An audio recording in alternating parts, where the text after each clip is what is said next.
everyone, and welcome back to my channel. So it's that time of month again. It's time for another reading wrap-up video, and this month I have a good bit for you because I thought I wouldn't have that much because of how busy I was this month, but I actually read a lot more than I thought I would. So I have 8 books for you this month, so let's go ahead and get started.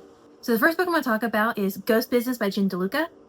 This was my favorite book this month. So much fun. I love the cozy vibes. 2 ghost tours that are like rivals in a small town. It's just the perfect vibe to start off my fall. And I really loved the first book in the series, but the only thing I didn't love about the first book in the series was I really didn't like the third act breakup. The way it was handled and done, I just really didn't like it. However, this book does have a third act breakup. However, it makes a lot more sense for the story. It's not as over the top as the last one, and so it really does flow the story a little better. And not to mention, I don't blame Sophie a whole lot for it. I would have probably done the same thing that she did in her situation. So that really made it where this third act breakup was not that bad. So in this book, we're back in Boneyard Key. This time we're following Sophie, who is the one that runs the little ghost tours in town, and then Tristan, who's a newcomer who's coming in to do a rival ghost tour that's all big and flashy and made up stories. So you kind of follow the story along as they get to know each other. They're rivals in the beginning, and of course they become lovers. So you kind of follow around as they get to know each other, they butt heads, they kind of get together, and also him going from an outsider to an insider in the town, and all the ghost shenanigans that happen around that. It's a really fun read. I read it really quickly, actually. I have another video where I did a whole really long reading vlog where I read this like for a whole week, and a few other books. If you want to check that out, I have it linked above and below. But let's go on to the next book. And that is The Second Death of Locke, which could not be more different from the first book. This is a epic romantic fantasy that blends magic, adventure, and devotion all into one beautifully crafted world and story.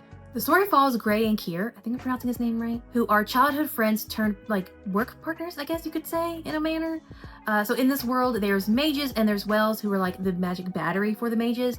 And Kier is the mage and Gray is the battery, or the well, you should say. And together they face impossible odds, war, political intrigue, and even some long-lost family secrets. The magic system and the lore and the world building are just next level and so immersive. And as always, I'm a sucker for a good found family dynamic, and I especially loved Gray's dynamic with Sella, I think that's how you pronounce the name. Once again, I'm terrible with names. I'm gonna have to wait for an audiobook of this to get the names right, probably. And I did get this as an ARC, like a e-reader copy, and so whenever there's a audiobook out of this, I might try and get that from my library so I can at least get the names right for the second book, because I think there's gonna be a second book. And on top of the family dynamic, there's also the romance aspect, which really did feel heartfelt, so full of loyalty and fun banter and sacrifices as well. Gray and Kier's love story really is the emotional core of this story.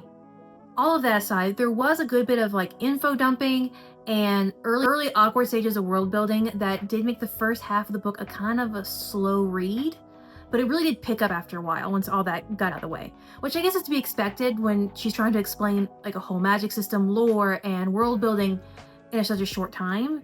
So I guess it kind of makes sense. I'll forgive it. And next is a Gingerbread Bakery. There's another ARC I got, and I have a reading vlog of that book as well, linked down below. And in that reading vlog, I read this book and also Brigands Breadknives. So a reading vlog of both those will be down below. So Gingerbread Bakery is an absolute pure holiday magic. Within the first, I want to say it was like the 4th or 5th chapter, I think it was, I can't remember, it was really early on like that. I literally put my book down, or my Kindle really, down for a bit, and I went and got on my library's website and requested all the rest of the books in the series, because believe it or not, even though this is like the 4th or 5th book in the series, I've not read any of them before. So I will admit there is a lot I feel like I missed out on reading this, because I hadn't read any of the first ones. Like I pretty much feel like I needed to make like flashcards for all the characters, because it's very obvious in how it's written that a lot of the characters that pop up, oh, they clearly were in another book and I'm supposed to remember them and know this information about them already. And so I did Google like a little bit about the other books, just main information like names, where they work, what book they were in, who's their spouse, all that kind of stuff. So nothing too spoilery really, because I mean they're romance novels, you know they're gonna end up together at the end. So not really a spoiler really. So the story had everything I could want in a cozy holiday romance. It had a cute small town. It had a cute little bakery. I do prefer a little bookshop, but a bakery is also cute. A fun, grumpy sunshine dynamic between 2 main characters. And it also had some second chance romance, which is not really my favorite trope, but it really worked in this one. The only thing that really irked me was the main female character I found kind of annoying throughout most of the book. That was my only thing. So I haven't read anything else by Lori Gilmore before, and I really enjoyed her writing style, and so I'm definitely looking forward to anything else she writes in the future. And the next book is Brigands and Breadknives. So I listened to this one while I was at DragonCon, so it's also mentioned in the same reading vlog as the previous book, The Gingerbread Bakery, which of course that video will be linked down below if you want to check that out, like a full in-depth reading vlog. So the story picks up with Fern as the main character. She was a side character in the prequel book for this series, and I really liked her in that book. I really like how she got her own book, and so she was fleshed out a little bit more. I do feel like I got a bait and switch though. I was expecting a cozy bookstore, small town, the coffee shop next door, found family, and that kind of stuff. Instead, I got an action adventure with some found family. It's okay. If I had known, I wish I had known that going into it, so I wouldn't have been like a little disappointed, because I really did want a cozy read at that time. But once I got into it and was into the mindset of an adventure read, I loved it. So this one starts off with Fern, and she's going through basically like a midlife crisis, and so she sells her bookstore in, I can't pronounce the name of the town where she's living, and then she goes and stays with Viv from the first, or the other two books, who's the main character in the other two books. And she's trying to find herself, and I'm not going to give away too much, but she ends up on an adventure accidentally. And it's really fun to go along with her on this adventure as she discovers herself, what she wants in life, and everything else, and everyone she meets along the way. Fern's sharp-edged personality and some of her inner struggles kind of made it a little harder for me to connect with her as a character, but once I started to really get to know her and like her, I really was all on board. The twists throughout the story really kept me on my toes, and the adventure really had me reflecting on coming out of my own comfort zone. And just like the other two books, this one's also narrated and voiced by the author himself, and so it really does add an extra layer of depth to the character, because he would know best on what the character is thinking and feeling, and able to add the right inflection, and it was just really brought the character to life. So the next book is Dealing with a Desperate Demon. So I requested this arc because the blurb and like the general story reminded me so much of one of my favorite series, Hellbent by Aurora Asher, I think is pronounced her name. Just like demons falling in love with a girl, and it being kind of quirky and fun, and some found family vibes and things like that. So just generally kind of reminded me a lot of that. And I'm really glad I requested it, because it ended up being a really fun, quirky, humorous story full of banter, and it was just a lot of fun. Now, I will say the first few chapters were really hard for me to get through, because the whole meet cute was just the most awkward thing I've ever read in my life, and the secondhand embarrassment from that alone nearly sent me out. Like, it was... If you don't have a problem with like secondhand embarrassment from books, then you won't have a problem with that at all. But I personally do, and so that was just really hard for me. It took me a few days to like read all the way through it, because it was just so hard for me. But once I got through it, I really did enjoy the story. I do have a few other little issues here and there, but overall, I did really enjoy it a lot. And of course, if you've been watching this channel for that long, you'll know that I'm a sucker for anything set in a bookstore or a library, or if one of the main characters is an author or something. I absolutely eat that up. I don't know why I love that so much, but I do. And this is set in a small town bookstore, so I was eating up the setting. So I will say that my problems were that I didn't really feel the connection between Nancy and Jack super well. I think maybe if the book was a little longer, that could have been fixed or something like that. Or maybe if they focused more on the relationship building than like the romance stuff, then that probably would have been fixed. Also, him keep calling her kid was just weird, because the way they're written is she seems really young when he seems really old. I'm not sure, I can't really remember if they're, like it says their ages. I mean, he's a demon, so probably like really old, but like, you know how like they'll have a demon, but like really he's 30 kind of thing, you know what I mean? Like, she reads as really young even though she's like 30.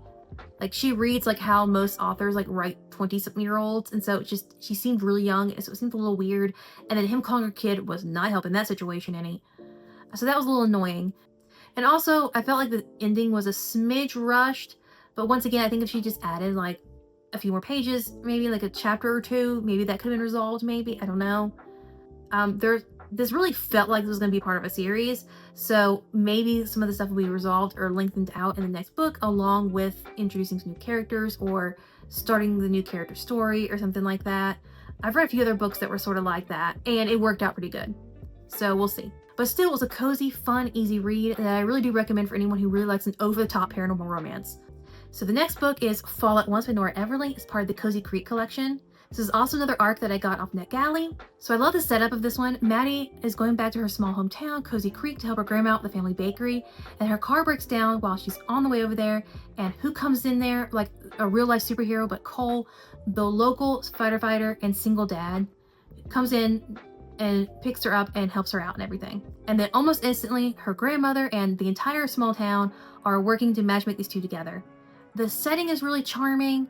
The family dynamics really add a lot, and then Maddie's like connection with Cole's kids is just so touching and added so much warmth and depth to their relationship that really kept it from just being another like small town romance. That being said, I really wish the romance slowed down just a little bit just to add some more tension to the story. It really did feel like they get together pretty quickly, and it sometimes felt a bit rushed. But still, the flirty banter and the small town backdrop really did add a lot of charm. And the meddling grandma really made me smile. Overall, it was a fun, light, Hallmark meets spicy read with plenty of pumpkin spice vibes.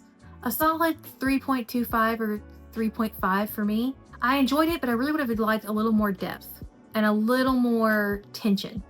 So next is Love and Other Killers, which is a short, really short novella. I think it's only 61 pages. That's meant to be the bridge between the Ruinous Love trilogy and the author's next series.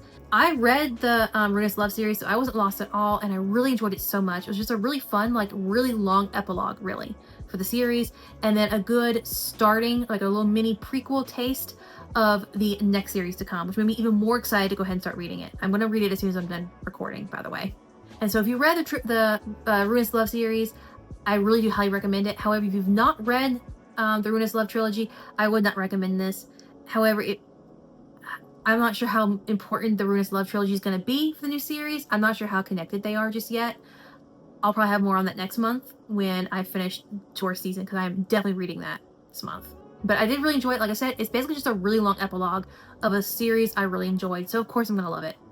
So next is the arc for The Scoundrel and The Siren. Once I really got started this book, I could not put it down. It was the perfect blend of adventure and romance. It was exactly what I wanted. So the main male character is a treasure hunter who is using his archaeology skills to dig for high-paying clients. But after a personal tragedy, he's kind of unsettled in his life. And then he travels to the hometown of Tess, the main female character, for a dig, and she is the historian that's assigned to help him out. And they are forced, of course, to work together closely, so a little forced proximity for tension, and their chemistry quickly escalates, and the story balances romance and tenderness and adventure seamlessly. And the love story was both engaging and heartfelt, and you really could see Dominic and Tess going through and working out their emotions, which is always good to see in these romance novels, because a lot of times main characters do not process their emotions well. I love the banter, the side characters, and historical setting. It really made the story feel fresh and fun and new.